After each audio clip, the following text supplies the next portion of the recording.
Even more players add their name to the Razorback transfer portal. Are there more players going to be coming into Arkansas to help with the depth on the defensive side of the ball? And some Razorback A&M preview for the basketball game this Saturday. It's all coming up on the Locked On Razorbacks podcast.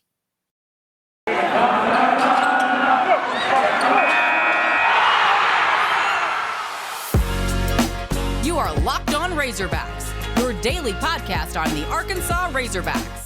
Part of the Locked On Podcast Network, your team every day. And welcome into the Locked On Razorbacks podcast. I am your host, John Neighbors. I am also the host of Out of Bounds. You can catch every weekday afternoon from 1 to 4 on 103.7 The Buzz and 103.7thebuzz.com. Happy Friday to all of you out there, and hope you are getting ready and geared up for a very enjoyable weekend. As even though the Razorback football season officially came to an end this past weekend, there's still a lot of things going on with this Razorback football team that we're going to try to work through and talk about and discuss and react to, especially with a lot of the news of some particular players entering into the transfer portal for the Razorback football team, most notably being defensive backs. So we'll dive into that and really, not maybe necessarily go through one by one the player and the impact that they had, but certainly try to understand and go through some of the questions that are being asked and being thrown the way of Razorback football fans as to why this is happening and what the reasoning could be. And of course, the biggest news, or at least the names that have been the most surprising to everybody, is both defensive backs Joe Fouché and Greg Brooks Jr. What's crazy is both of those guys made interceptions just a mere week ago, less than a week ago. They made interceptions in the bowl game. They played significant time in the Razorback defense this year, and now they're in the transfer portal. And it certainly seems like there is something about the defensive back room that seems to be off. That maybe it's coach, maybe it's a culture, maybe it's a incoming player thing. I don't know, and I'm not going to pretend like I know specifically the reason. But what I am going to do is use some logic and use some reasonable deduction and trying to figure out what it possibly could be. And I can also tell you what it's not. But here's the thing. Like, Joe Fouché leaving, to me, was the most surprising one because the guy was literally a captain on the team. He had the C on his name. That is something that I feel like if you are a team captain and you are a starter and you play a significant amount of playing time on a team that's actually good, then you transferring out makes me wonder what it is you're looking for. Is it that you have another opportunity to go to a, quote, better program or better team? And maybe since you're from Louisiana, is it like something like LSU? If that happened, I wouldn't be happy about it, but I'd at least kind of understand, okay, you get to go back home to Louisiana, you get to be on LSU. They do put a lot more players in the NFL by far. And so maybe that would be logical. I wouldn't be happy about it. I would, of course, want to beat him, but it's like I could kind of at least make the logical sense out of it. But we don't know what that point is. All we know is that these guys are in the transfer portal. Same with Greg Brooks, who also happens to be from Louisiana as well. That, to me, is where it starts to be, well, what if it's NIL? Because that was a question that was thrown to me yesterday a lot, is what if it's the NIL? What if it's because that these guys can't make any money and the U of A is not doing a good job of putting them in position to make money, and they got offered some sweet deals at other different places to be significantly, more appreciated when it comes to financially? That is false. That is 100% wrong. The NIL at the University of Arkansas is doing extremely well. It's doing very well. And it's doing so well that just based on the people I'm talking to who are in the department up there, as well as some other people involved, some players too. And again, just going off of what I'm being told, not only is Arkansas doing well in the NIL, they're also one of the top teams and programs in the SEC when it comes to getting NIL deals for their athletes. It's just what I've been told. So I don't believe it's an NIL thing. And no offense to Joe Fouché or Greg Brooks, but I don't know if there's going to be a lot of big time teams that are going to come swooping in and doing some tampering and saying, hey, Joe, I know you played at Arkansas and you started and you were captain and all that, but we got a sweet deal set up for you to pay you a ton of money, triple your money that you were making at the U of A. if you just come down to our school and become our starting defensive back. Like, I don't know if that's actually happening. Like Mike Woods last year, not saying he left for NIL, but it's like it made sense of like why it would be appealing for him to go to Oklahoma because, oh, you get to play at the time, get to play with a preseason Heisman favorite and Spencer Rattler, where you're going to have a bunch of yards, a bunch of stats. And it's like that kind of made sense why it would be appealing. But I don't know if anybody's coming for Joe Fouché or Greg Brooks and saying, all right, we're going to offer you a lot of money, and that's why. So it's not the NIL. And it's not playing time because the guys were starters and the guys got a ton of run.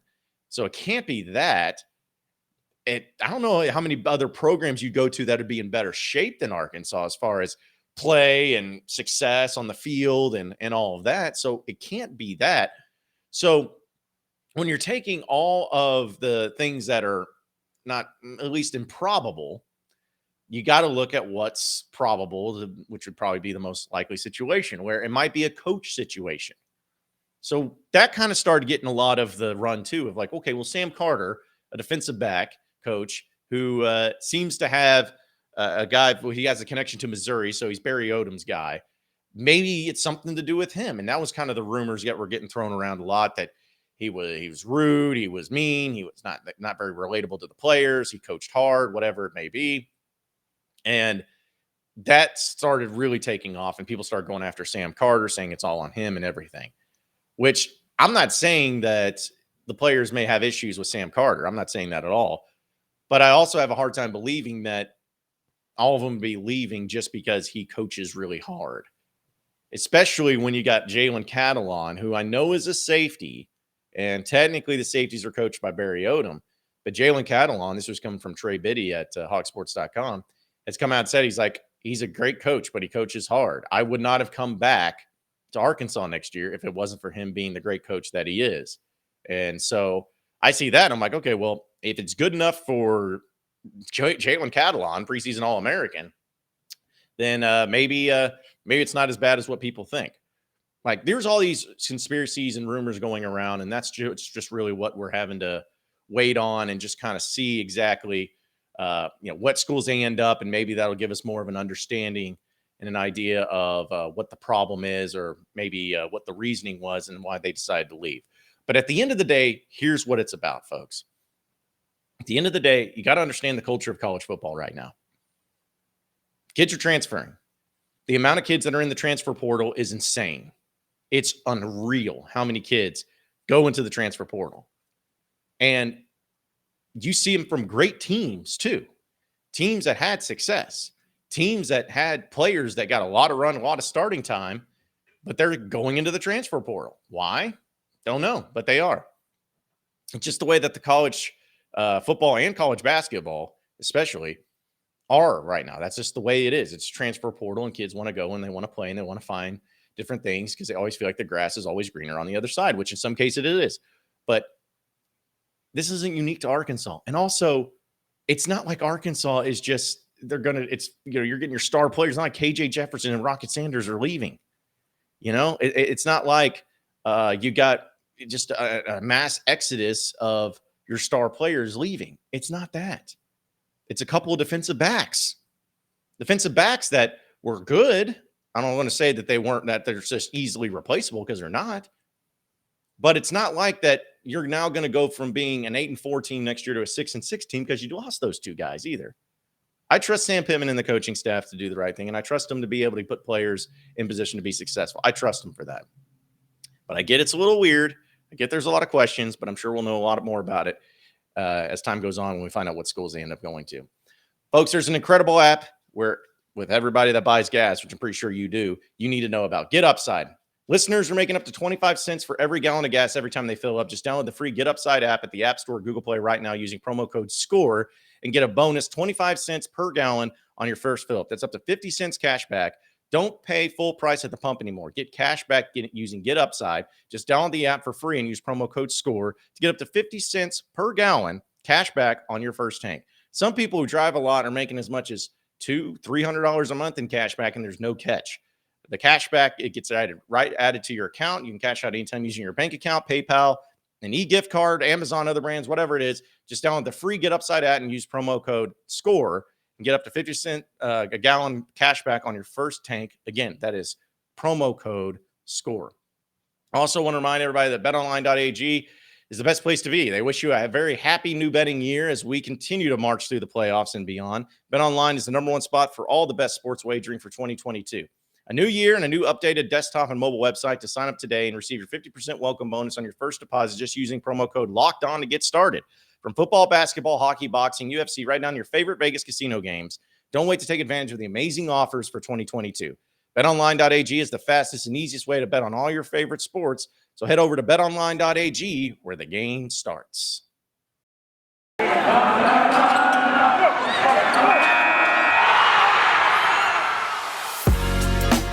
are Locked On Razorbacks, your daily podcast on the Arkansas Razorbacks, part of the Locked On Podcast Network, your team every day. All right, so now we know that a few of the defensive backs are leaving Arkansas right now, and everybody's losing their minds collectively. The sky is falling. The program is going completely into the dumpster. And everyone knows that this past season was just a flash in the pan, and now it's going to go and revert back to being completely and totally irrelevant on all the SEC play. You know, all the stupid, idiotic things that overreactionary fans really like to do. I'm not one of those that likes to be overreactionary. And I'm not saying that I'm bragging about it, but I also know exactly how these things go in a lot of cases where it's not as horrible as what some people try to make it out to be. I'll give you a great example. Remember when Mike Woods left last year after spring ball, after catching a touchdown pass in the spring game? 2 days later, he's gone. And then like a day later, he's at Oklahoma. And everyone's like, wow, our second best wide receiver. That's a big time loss. How are we ever going to recover from it? Now all we got is Traylon Burks, and he's good. He's great, but I don't know. We don't have any other options. What's going to happen? I think Mike Woods would have made a difference in the win-loss total this past year. No. At the time, though, it was like, okay, well, he's your second best wide receiver. I'm not saying it wasn't a loss and it was, completely replaceable. Again, I'm not saying that. But I am saying that when it came down to the grand scheme of things and how the actual season went, losing Mike Woods did not make the difference. If you would have had Mike Woods on this team, it wouldn't have taken you from being 8-4 to 10-2. It wouldn't have done it. Your team was just great, and Mike Woods moved on and honestly didn't have the best year at Oklahoma, probably didn't have the year he was hoping to have, but it ended up being not as big of a deal as what people tried to make it out to be. A lot of that can be said in the same regard for what's going on with Arkansas right now. We don't know exactly the impact it's going to have. We don't know if it's going to have a deal where next year your defense is going to take significant steps back just because you lost these two players. We don't know for sure one way or the other. But instead of automatically assuming that it's going to be god-awful and that this is a bad look and the program's falling in on itself, maybe just take a step back and start to remember about what you do have. Don't think about what you don't have anymore, but think about what you do have, folks. First off, you have an SEC schedule next year that is much more favorable than what it was this past year. It's not easy being in the SEC West. It's not easy being in the SEC. But you're telling me that of all the teams that you're going to be playing next year, it adds up to being a much easier stretch than what it was this past season. Your East opponent that you rotate is South Carolina at home, where Spencer Rattler is going to be the quarterback, but I guarantee you they're not going to be as good as what Georgia was this past year on the road. You are going to have home games against LSU, Alabama, and Ole Miss. All right? Alabama's still Bama. You don't know what LSU is going to be, but I feel like Ole Miss is going to take steps back. They're not going to be as good as they were the past year. You go on the road to Mississippi State, which you've had no problems beating them the past 2 times you played them. So are you scared about them now? On the road to Missouri, please. You should win that game easily. And then you also go on the road to Auburn, which you haven't been able to beat in quite some time. It's been really frustrating when that's been the case. Should have beaten them this past year. But who knows with Zach Calzada as their new quarterback. Ooh, maybe they'll be just as good as what they were this past year. We don't know. But the thing is that you have a much easier schedule that's setting it up. And the non-conference is tough, but you have, I think, Cincinnati completely winnable. BYU is completely winnable. You'll have all that. So the schedule sets up nice. You also have a guy by the name of KJ Jefferson, who's your star quarterback. And next season, he'll be entering into the SEC year, I would predict, as the second best quarterback in the SEC behind Bryce Young. I don't know who. I'm sure that the media will be like, well, we can't vote an Arkansas quarterback as the second best quarterback in the SEC. We got to find somebody else. It's got to be somebody else. So they'll probably take some routes and be like, oh, well, Spencer Rattler. He was supposed to be good last year at Oklahoma, but now he's going to be really good when he goes to South Carolina, please. So there'll probably be some crap like that. But let's just be honest about it. KJ Jefferson's going to be the second best quarterback entering into the college football season next year in the SEC. Facts. There's no question. So you have him. You have really great running backs too. Rocket Sanders, Dominique Johnson. Those guys are big-time SEC caliber running backs that as long as they stay healthy, there'll be some problems for them. You got an experienced offensive line returning. 4 of your 5 starters are going to be returning for the Razorbacks next year. That's also big time. You also, on the defensive side of the ball, yeah, you're losing a lot. But again, we're going to find out about Bumper Pool today, which at the recording of this podcast, I don't know if he's coming back or not. But I am going to go out on a limb and say he is coming back. I could be completely wrong about that, but I think he's coming back. I think he wants to break the all-time Razorback tackle record by Tony Bua. I think that's something that he wants to hold his hat on. So I think he'll be back. So let's just say you'll have Bumper Pool back. All right. And then if you look at the secondary, which, oh my goodness, they lost Greg Brooks and Joe Fouché. Yeah, but, they're also returning a few players as well, like Jalen Catalon, the preseason All-American. Yeah, he was pretty good when he's healthy. He wasn't healthy this past year, but we've seen what he's capable of when he's healthy and ready to go. So can't forget him. What about Ladarius Bishop, who got a lot of starting time as a cornerback? Make fun of him all you want, but Hudson Clark did start a lot of games, and he's really good at zone defense. And so I'm not saying he's the best cornerback, because people got mad at me yesterday when I was joking and saying that if Arkansas would have had Hudson Clark playing against Bama, they would have won. I was joking about that. But he's good enough to be a starting cornerback in the SEC. So he's at least experienced. So you have him. You have those 3 guys right there in the secondary. And let's not forget Miles Slusher, who also played a lot too. So you got a lot of experience still back there in the secondary that will be back next year as well. The biggest question is going to be D-line. Another question is going to be about the wide receivers, which, by the way, you have a guy named Hazelwood, a former 5-star coming in from Oklahoma and transferring in. Going to be big time. You also got a guy, Jackson, the transfer from LSU, who was a 4 borderline 5-star defensive lineman who may move to linebacker, but big time edge rusher that you're going to have him added to the mix. I'm sure there'll be some other transfers that you're going to be able to add into the mix. But the whole point is this, folks. Stop freaking out about what you don't have anymore. Stop losing your mind about what is no longer on your team and how the sky is falling. Stop doing that. Focus on what you have, because at the end of the day, that's what matters the most next year. Next year, you're going to look at that football team, and they're going to go out there. It's still going to be coached by Sam Pittman. It's still going to be coached by Barry Odom. Still going to be coached by Kendall Brow. Still going to have everybody in place that you had this past year. You're going to go into the season next year, and you're going to have a lot of dudes, a lot of playmakers, a lot of high-caliber SEC players that are going to be able to will your team to victory and be a much more competitive team than what we've seen in previous years. Experienced guys that'll be able to help that out. Every team loses players. Some lose them to the draft. Some lose them to the transfer portal. Some lose them to graduation. Every team loses players. You're telling me that Arkansas and the players that they've lost this past year, like those, which is, let's be honest, Traylon Burks is the biggest one by far for sure. But between him, Grant Morgan, Hayden Henry, the 2 defensive backs there that are transferring out, John Ridgeway, like all those guys, are they losses? For sure. But you're telling me that that's going to revert Arkansas back to being under a 500 team in conference play and under 500 overall? No, I won't buy into that. I believe there's too much talent on this team to not be a good team again next year that's highly competitive, especially given the schedule. So I don't think anybody needs to worry about that right now.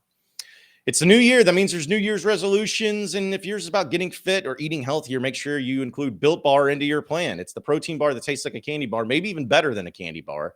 And it makes it easy to stick to your resolution because it tastes so good, you'll want to eat it. Unlike other protein bars, it tastes chalky or waxy, or tastes like a chemical spill. Best thing about Built Bars, not only that they taste great, but they're extremely healthy with all these different types of flavors. And they're covered in 100% chocolate. And that's 130 calories, most bars. That's it. So they're convenient, they're easy, they taste great, they're fast, it's everything that you could possibly want. And even if you're not a fan of working out, you can at least eat something different that tastes good, and it's good for you as well. So if you go to built.com, use promo code LOCKED15, you'll get 15% off your next order. Doesn't matter how much you buy, doesn't matter how much of the store you buy. Just use LOCKED15 as your promo code at built.com, and you'll get 15% off your next order.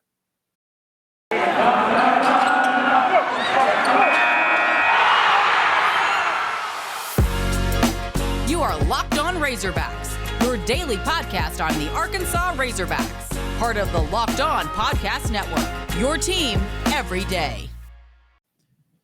All right, so Arkansas basketball will be facing off against Texas A&M and College Station tomorrow. And, you know, I know that people are still so focused on football that basketball, since they've been losing especially, is kind of taking a back seat. But, you know, this is an opportunity for Arkansas to try to get back on the winning ways and try to beat a team that's decent but not great. It's a very winnable game, especially on the road. And the fascinating thing is, of course, Ethan Henderson, who was on the team last year, is on Texas A&M. And we talked to a guy from Texas A&M yesterday on my radio show, and he was talking about how he's not really much of an offensive player, but he's a pretty good defensive player. I was like, yeah, it's pretty much what he was at Arkansas last year too. So some things never change. But either way, you got to get back on the winning track here, man. Like, A&M is a very winnable game. It's a game that I'm not saying that you should for sure win, and if you don't win, it's a massive failure. But I think starting 0-3 in conference is a failure. Like, starting 0-3 in conference is a really tough hole to dig yourself out of if you want to get back to the tournament. That's why these next two games are so important. You have roughly 17 games left of the regular season. 17. You're sitting at 10-4. I think the magic number you got to get to is 11. You need 11 more wins. If you can go 11-6 the rest of the way, I still think you can get into the NCAA tournament, especially given the fact that your conference schedule is pretty tough. 11 wins. That's the magic number. Will that happen? Don't know. Probably not. Can it happen? Sure it can. But I think that that's the one that Arkansas needs to circle and say 11. Because if you get to 11 wins, that puts you at, what is that? I guess 21-10, right? 21-10? Yeah. And heading into the SEC tournament where you could get another win or two to add to it, sure. That'd make you a tournament team. Because at the end of the day, that's the ultimate goal, is just to get to the tournament, because then it's a crapshoot after that. So it comes down, you have to win this game, though. This is one of those ones you got to win. You feel like you should. And if who knows, if Arkansas ends up winning this game, maybe they'll start turning things around. Maybe that'll be the thing that gets the spark going. But they got to take care of business in College Station, which we know is not always an easy place to win for sure. Appreciate everybody listening into Locked On Razorbacks podcast. Be sure to like and subscribe to the podcast on iTunes or on Google Play. You can also get after me on Twitter at BuzzJohnNeighbors for any questions, comments, concerns that you may have. We'll keep it going from there. Same podcast time, same podcast channel tomorrow afternoon. Have a great day, everybody. We'll see you.